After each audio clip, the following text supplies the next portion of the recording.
What's going on, everyone? Welcome back to the show. So on my way, right before I got on the road, I was reading an article, and I want to talk a little bit about this article because they're talking about this whole debt ceiling debate. And so we're going to talk a little bit about that and how that can hurt all Americans, basically, because if we don't do anything about the debt ceiling, we're going into default, and that will hurt our economy, which in turn will hurt everyone. So we're going to talk a little bit about that. But first off, if you guys can do me a favor, please like the video, subscribe to the channel, hit that little bell notification, and then click all. By clicking all, you'll get notified anytime we post a video. We do daily videos here, so by clicking the bell notification, clicking all, you should be getting updated every day. Okay, so I'm almost home now. I've been driving for about 2 hours, 2.5 hours. And if you guys don't know, I'm coming back from Las Vegas. Went to a convention there, had a really good time, and the only thing that I didn't like about Las Vegas is it's gotten even more expensive than it was the last time that I went to Vegas, which was probably about 5 years ago.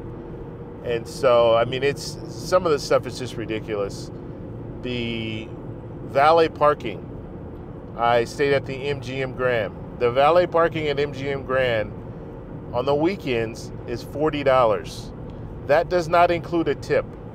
So it's really like $45 if you look at it. That's on the weekend. During the week, it is $35 a day. Okay, this is a 24-hour period.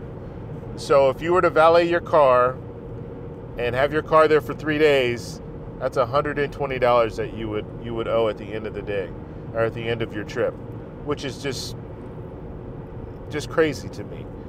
As well as if you want to self-park, you still have to pay. It's $18 a day. So I valeted for a couple of hours. I didn't even realize how much it was. And I wanted to valet just so I wanted to be close to the lobby so I can take all my bags out and everything. But after that, I decided, you know what, I'm going to go ahead and do the self-park. And so I paid the $18 a day. But nonetheless, let's talk a little bit about what's going on when it comes to this debt ceiling talk. So as of right now, next week, they are planning to have a vote on the 2024 cuts. So basically, all the budget cuts that they have this bill that they're going to put forward, and they want to pass this bill and then raise the debt ceiling at the same time. So that is what we're most likely going to see next week. So at least they're moving on it now. I will say that. However, it's probably not going to go very far in the Senate. And so what will probably happen, what we'll probably see, is we'll probably see the House. We haven't seen the bill yet. We haven't seen this bill in writing. So once they put it in writing, once they pass that bill, when it goes to the Senate is going to just chop it all up. Basically, Republicans are running the House, so they're going to put a bill that favors what they want in the bill, and the Democrats run the Senate, and so they're going to chop it up and put whatever they want in this bill. And so most likely what we're going to see is we'll see the House pass it, send it to the Senate. The Senate will look at it. They'll make their adjustments. They'll probably start negotiating. I would think that once the House passes this bill, some negotiation is going to have to happen. And it's still going to be up to Leader Schumer to bring it to the floor if he wants to do that in the Senate. Now, if he doesn't bring it to the floor, then the Senate is going to have to create a whole new bill on their own. And so that's what we'll probably see next week. We'll probably see it pass the House and go to the Senate. And then once we find out what's going on when it comes to Senate, they will make their adjustments, and then they'll have to if they make adjustments, they're going to have to send it back to the House for final approval. But there are going to be some problems already. Okay, so the fact that they're actually addressing this, I'm not going to say early because they still waited a couple months. They were talking about this back in February, so they still waited a couple months before even moving forward to say that they wanted to vote on something. But in the House, not all Republicans are in line. Not all Republicans want the same thing when it comes to cuts.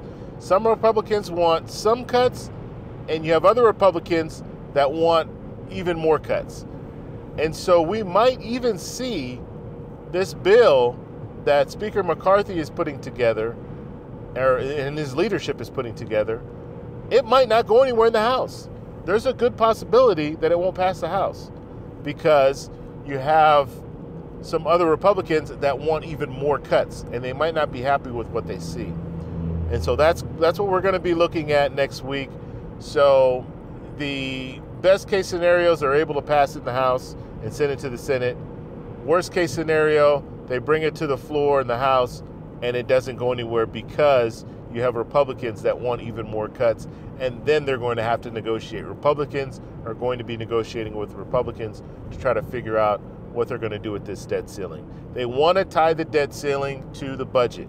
And because they want to do that, that's why the whole bill is going to have to be approved before they raise that debt ceiling.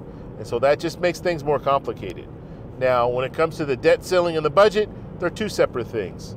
The debt ceiling, this is paying for the bills, this is paying for the things that you've already spent money on. So that's what the debt ceiling is about, raising the debt ceiling in order to do that. When it comes to the budget, that's different.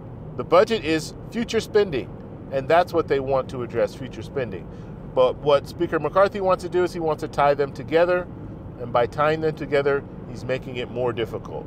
And he's putting us in an 11th hour situation where we could potentially see a default if they can't come to some type of resolution with the debt ceiling as well as the budget for 2024.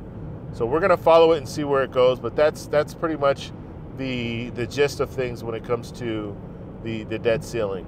So this is one of those situations where this can definitely hurt all of us, because right now we're on shaky ground with our economy. And you see what the Federal Reserve is doing. They're raising interest rates. They're trying to cool off our economy. And we could be, right now they're talking about this soft landing. And so they don't think that the recession is going to, if we go into recession at all, it's not going to be anything that's really harmful. It will be just a slight recession, and then we'll go back into our economy will still thrive.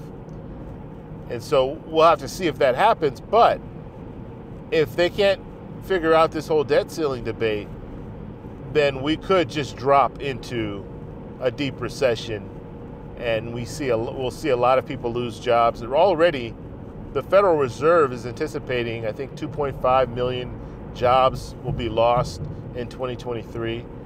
And so we could see it even worse than that, where we have more and more people losing their jobs and companies going under, and that will affect all of us, every single one of us.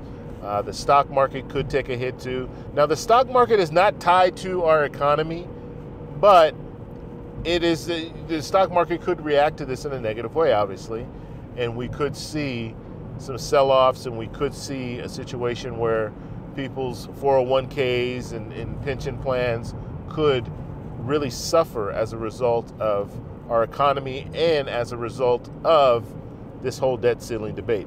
That's why Speaker McCarthy went to Wall Street and talked to Wall Street about this whole debt ceiling and tying the debt ceiling to the budget and trying to just basically assure the management when it comes to the stock market, the money managers and the corporations. He wanted to show them that, hey, look, we know this is a serious thing, but we're not going to go into default and all this. But if you want to tie our debt ceiling to the budget, not all politicians are going to be on board for this. So you might have to back out at the last moment and just go ahead and raise that debt ceiling and then deal with the budget later. And so that's what we could see as well. But of course, Wall Street is listening. They're concerned, because if we fall into a deep recession, that is going to hurt everyone. So I want to know what you guys think about all this.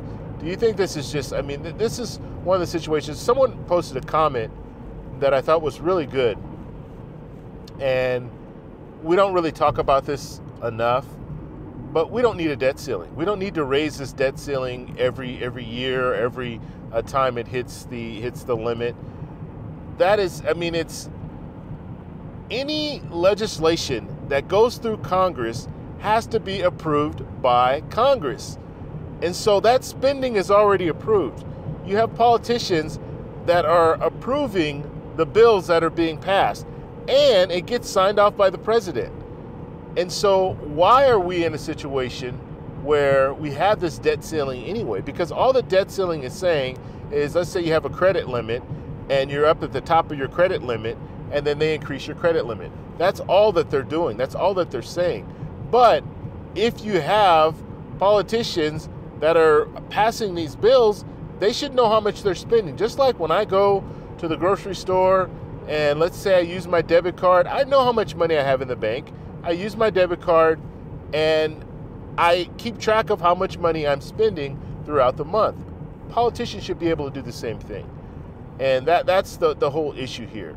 This whole debt ceiling thing is kind of it's a safety measure, I guess you can call it. But the reality is these politicians should be able to know how much money they're spending and not overspend. We know politicians do that, but I'm just saying this whole debt ceiling thing, I think the reality is it's just used as a negotiating tactic. That's all. It's a strategy, I think. That's the only reason that they have it. So that's all I have for today. But make sure you guys comment below and let me know how you guys feel about this whole situation. I mean, it's a mess now. It's going to probably get even worse in the coming months. So we'll just have to figure this out, or we'll just have to follow it and see where it goes. But when you're looking at the debt ceiling, in June, July, that's when they think we are going to default if we don't do anything. So we'll have to see what happens with that. So that's all I have. Comment below, subscribe for more, and I'll talk to you in the next one. Bye.